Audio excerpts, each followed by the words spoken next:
Alright, so before we head on to some more complex stuff like functions and object-oriented programming, I want to cover some of the basic problems you might be having with Python. The first is commenting.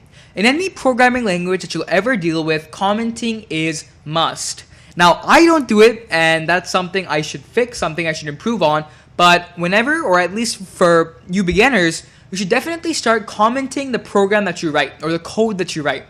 And if you don't know what commenting is basically when you write normal text, right? And that normal text tells you, I was doing this, then this happens, then this happens.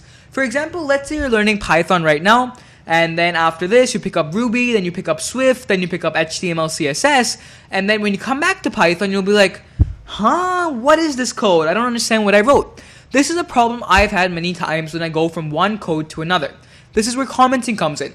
So a comment is basically, in Python, using a hashtag. So if I use a hashtag, and now if I say something along the lines of, this is a comment, it's now taken as a comment. As you see, I have no errors, stuff like that. I can do it like this again, but it gives me an error, invalid syntax. Now, using the shell for comments is not the best thing. Using comments you should use comments in files. So I'm just going to quickly open a new file, and in this new file, you can now see I can put as many comments as I like. So if you're wondering where would I use comments, you would use comments when you're writing your code. For example, if you're creating an if statement, if var or if 3 is greater than 2, print AST.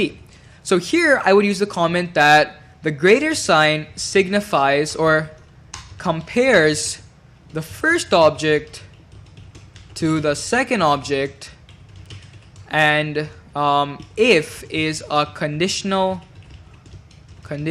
statement. So as we go along in the course, make sure to take several comments in your code. Again, most of the programming will be done in the shell, so there's no need to do comments, but if ever you're creating a program in a new file of some sort or in a different IDLE of some sort, then definitely use comments because they're quite helpful. Now, before I end this lecture, what if you have multiple comments? Instead of writing these on 2 lines using several hashtags, adding more and more hashtags, wouldn't there be an easier way if I could open a comment, write as much as I wanted to, and then end the comment? Well, this is where the triple quotation mark comes in. So it's quite neat actually, and all you do is you write 3 quotation marks. And then you can add any comments that you want. It can be any gibberish, any of some sort.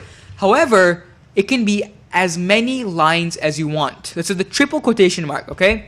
You can also use single, triple quotation mark, but it's easier if you just use a double. It's fine. So I can write any comment that I want to, and it can span multiple lines. And then when I want to end it, use the triple quotation marks. Again, one sec.